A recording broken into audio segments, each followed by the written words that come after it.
Okay, can you hear? Can you see my screen? Can everyone see my screen? The PPT. Okay, thank you. Uh, Good morning, good evening, good afternoon, everyone. I'm Rebecca from DF Robot, Mushroom Comic Space Operation Manage from China, Shanghai. Right now, it's like a very early morning, 2 o'clock morning in the Shanghai. So today I will bring you the story about the how we bring the maker education to rural community worldwide. So before, let me introduce our makerspace in China, Shanghai. Just like the regular makerspace, we have got a meetup, we have got a workshop, we have got a training, and some makers event. And we also have got a very active maker community in Shanghai. Today, I will present you a very meaningful project to me. Before before present, I will let you know this is the map of China. You will see that the red one, the orange one, is the population is very high, the economic is very high. That means a lot of young people will come to the east area to make money to offer their family. So the kids, their parents will leave their hometown from middle and the west, go to the east. So in the countryside, in the rural countryside, the people live there are kids and their grandparents. As educator, I think all of you will know that if a kids grow up without enough patience from their parents, it will make some problem. So in China, our government did is that they built a very, very huge high school. This is very normal school in the countryside. It's like just high school have got 3 grades, and each grade may have got more than 20 classes and 50 students in every classes. It's very huge school. So students will live in the school and come back home maybe one day in month. So we don't have got enough teachers taking care all of students, or make every students have got enough attention. So what we will usually do is that to pick up the high performance students and give them the extra resource, give them the prize, give them some campus or something, and make sure they can come to the college and university. But as we know, the high performance students is few. What about the rest? So our philosophy is that to change the environment, to make all the students can become themselves in the education area. So what will we do? The philosophy is not select best. We will did is that in the ETS conference. The ETS conference is exposure, think, and share. The ETS conference has already held more than 10 years in China. Students will apply the conference through their school, but when they come into the conference, come in the competition, they will well regrouped. Every group will have different students from different school, because in the traditional competition, if the school has got enough resource, if the students have got enough resource, he will be very easily to win the prize. But what about others? So the ETS conference will establish a lot of rules to make sure every student can be seen in the conference. So this is how the philosophy, and this is what we do with the ETS conference. And in the past 10 years, ETS conference, the competition is about the PBL study, about the critical study. And from 2022, they ask Mushroom Cow Makerspace to provide some technical, some AI content to them. But you know, they are like NGO, they don't have enough money. So at the very beginning, this is 4 of us. We are just become a very a volunteer mentor to bring the things to them, and we just pay our transportation from Shanghai to Guizhou, and we also will apply the annual leave to use our self-time to do that thing. And to make sure the event is more diversity, the ETS conference will invite volunteer mentors from all different industries. So this is my first time come to the ETS conference. This is me, and this is the girl. I first time meet her. She said, "No one needs me. I don't think I have got a value. I don't think people needs me." It's very obviously like from the countryside and no one pay enough attention to her. But she said, when I come to the event, I into the new group, and the elder sisters and the brother says, "Oh, your idea is quite good. Let's do what you raise." And she said, at that time, I feel I'm useful. I feel people need me, and students can establish the confidence from this event, and that is very impressed me. From then on, we started to work with ETS conference. This is the first time we go from Shanghai to Xinjiang, the east to the very west time in the May holiday. Our membership volunteers, mushroom culture membership volunteers, they bring them some engineer technology, and this is also our volunteers. He brings some 3D printer technology to them. And also we have got our volunteer trainer to teach the sensors microbit to the students. I will show you some videos. This is two microbit connected each other with the machine, then can run fast. You know, the students are quite smart in the countryside because their teacher don't know them, and because they cannot express this kind of knowledge, but they learn it very fast. And I will show you another one. We taught them John.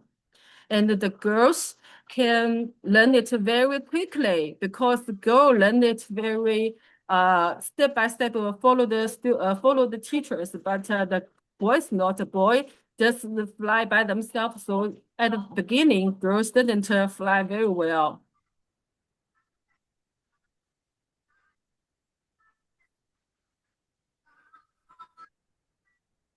Okay, then this is in Yunnan. This is also our mushroom culture space volunteers. This is volunteers. This is volunteers.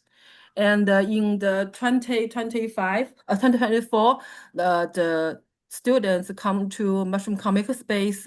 We just show them how the innovation happened in the makerspace. And we also invite some teachers in the universities to bring some technology to the rural communities. And these things, I just want to special talk with you about the philosophy of the ETS.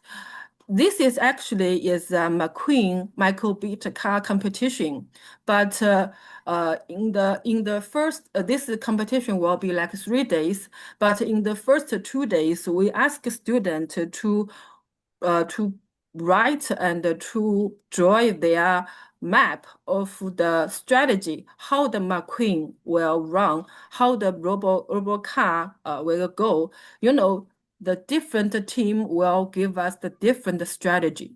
Not like the regular or original the competition. They just start programming. They just start to do the sensor. No, we just ask them to roll the path. How the strategy the McQueen will go. So at that time, we think the technology will failed, but the critical thinking and the design thinking will always with the students, and all the the sensors, microcontrollers, some STEM education tools, just like DF robot manufactured will help the student can achieve their idea very quickly and very efficiently, but we think the thinking will change their life. So we will focus on their training, their thinking, the critical thinking, the design thinking, not to very focus on the technology training. So this is also our volunteer makers. And in the last month, we go to the Jiang, is also the middle city of China. It's this time we told them what is AI can achieve. Right now, the AI grow very fast. So we just told them what the AI can draw the picture, can do the videos, can do the music, and also this is AI sensor. So this time the McQueen rounded the map, rounded the competition with the AI, not with the line. So from past 3 years, we have got totally 11 events and 1,000 students with the 10 school and the 2 mushroom cult members volunteer mentors. I think maybe it's very, very tiny spark in China. We are very little one. We don't have too many people can join this kind of event. But in last year, a lot of foundation see this project and they approach the ETS conference. And the ETS conference right now have got enough fund that they will start more AI courses in the countryside schools. Maybe they will start like 300 schools to study the AI courses for the students that in the countryside. So I think this is the meaning of what our makerspace members doing. And I think not only in China, but also in all over the world, we are all the countries in the development. So this kind of experience maybe can inspire someone. We can change our experience, how we can development place to help the still in the developer place to grow together. And today is also my presentation. And if we can connect each other, this is my WeChat, this is my LinkedIn, and also this is my email address. If we can connect each other, maybe we can discuss later. Okay. Thank you so much, Rebecca. We're going to jump over to Räquel, and then we'll be sure to have time for questions. So feel free to throw those in the chat.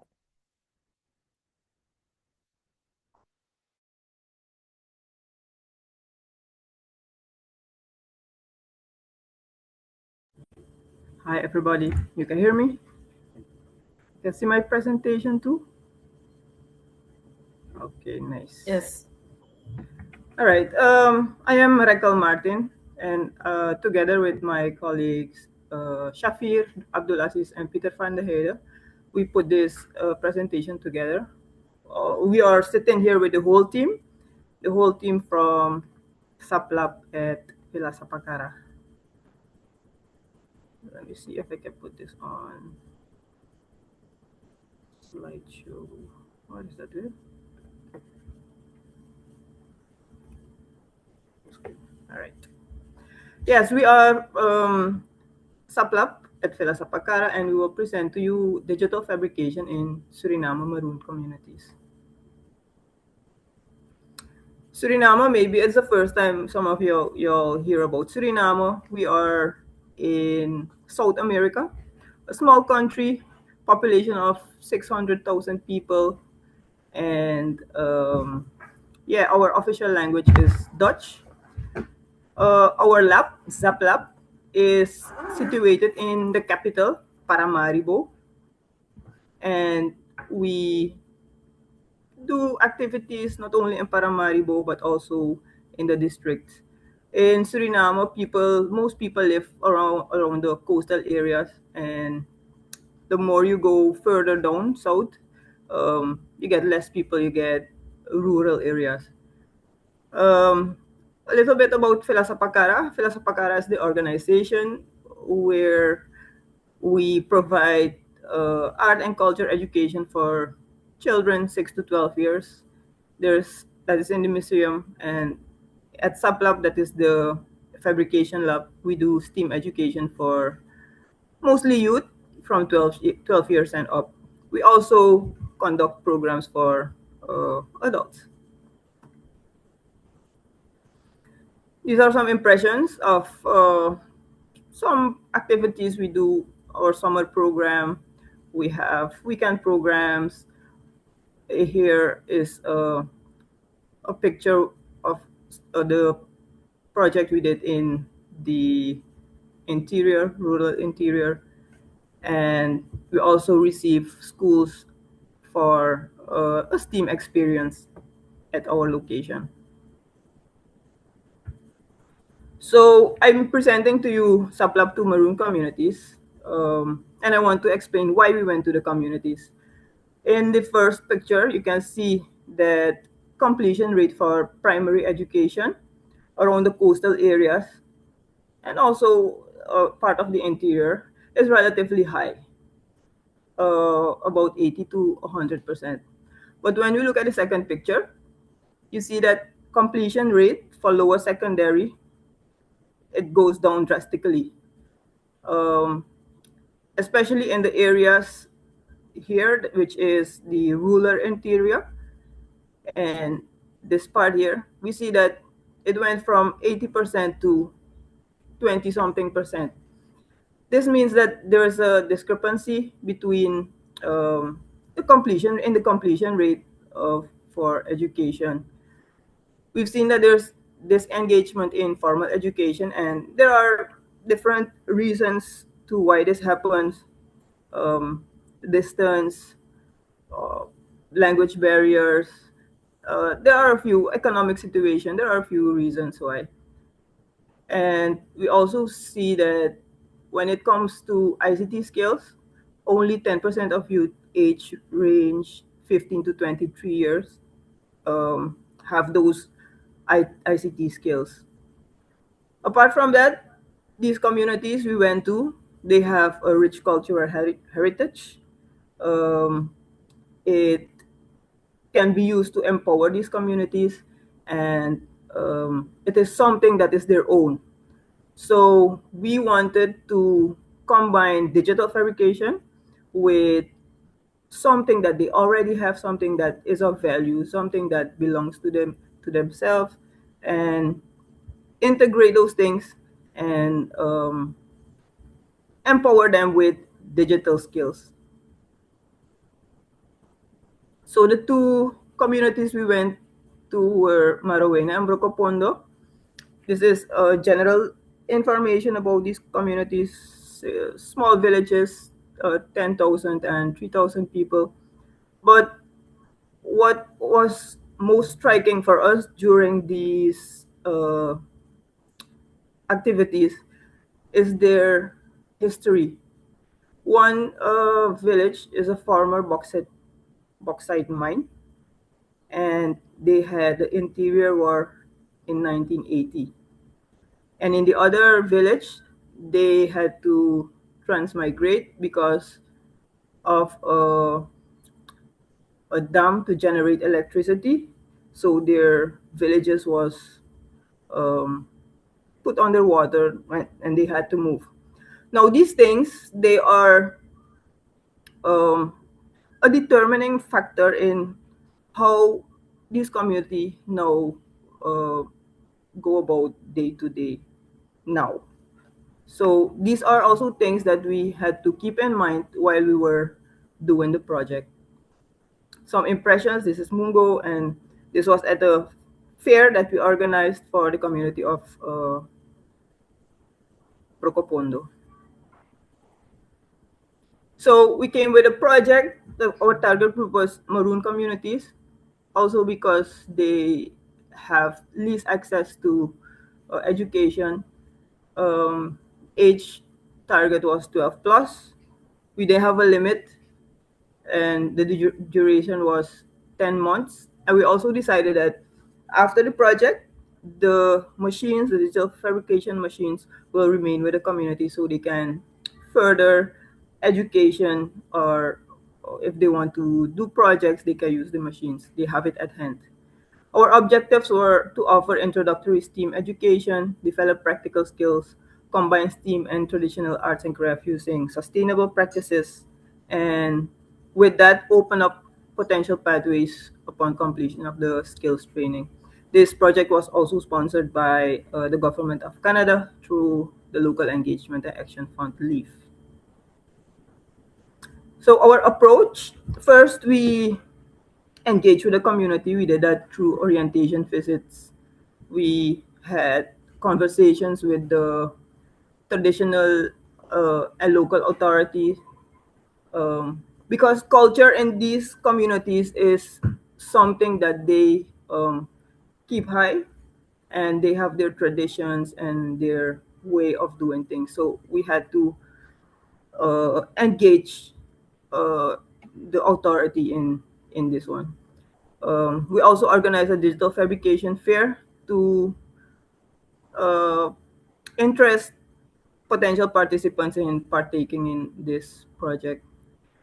We wanted the program design to be scalable and adaptable. Our educational approach was social constructionism. We wanted it to be learning by doing, and in the implementation, that things would be participant driven. So the participants were at the center of the program.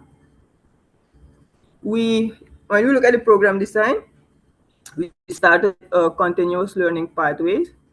Um, we came up with main goals, knowledge, content knowledge, method practice, which involve digital making, sustainable practices, and project management. That's those things we wanted the participants to be able to do. And the pedagogical approach was social constructionism. From this, we arrived at different uh, how do you call it, the from this we arrived at different competencies. That was the word I was looking for. Competencies. We had a whole long list of competencies. We had to scale it down, and from there on, we defined the program. We came up with 10 on-site sessions, one per month, 10 virtual sessions, one per month, and one closing pitch for each district. I have to say, with this we envisioned that we would go on location once a month, and then participants would have the ability to practice with the machines we have there, and with the virtual sessions we would be able to guide them from a distance, and then after a month we would be back there, and at the end do a closing pitch. It didn't completely work out as how we had envisioned it, because one of the things that was plain was that the skills of their digital skills, the level of their digital skills was, it had to be cranked up.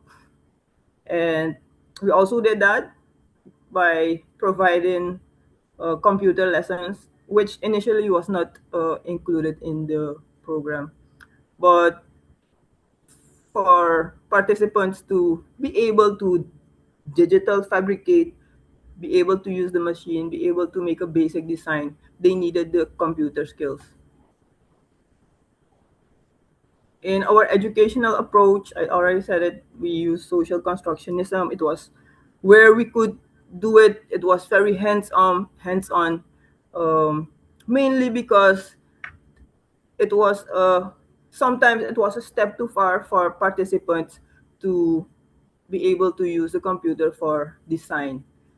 Um, so where we could, we try to make it very hands-on.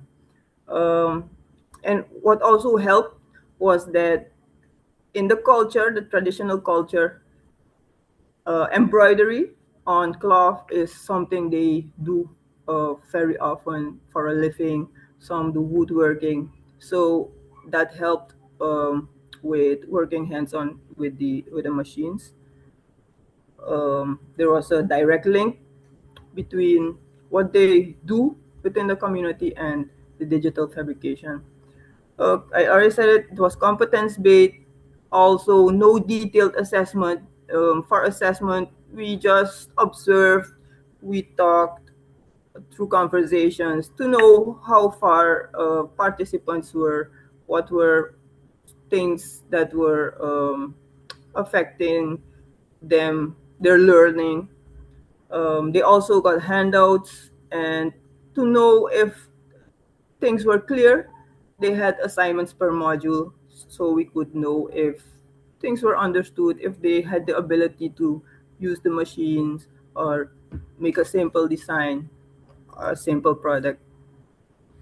The machines we used, we wanted it to be user-friendly, accessible, and easy to maintain. For the software, we used mainly open source and beginner-friendly. These are the machines that we use. They are small machines. They are easy to acquire, um, low maintenance, and part replacement. You can do it yourself. No big machines. The digital embroidery machine is a machine that we acquired locally. So, and it is something that um, these communities also they are familiar with because of the embroidery they do on cloth. And yeah, it's their own traditional patterns that they embroider. Software wise, we use Inkscape. It's free open software. Inkstitch for embroidery is a extension which comes in Inkscape. We use Doodle 3D for the 3D designs. It's a very simple online application, and a few times we use Tinkercad. These softwares were accessible and easy to use. So these are some of the products they made. Here you can see tembe patterns. That is the traditional pattern that they um, make within their community. They use. Uh, they were able at the end. They were able to make a basic design and execute it on the machines. So and what they liked most was working with the embroidery machine. And I have to say, we still have to conclude the other district, which will be done in February.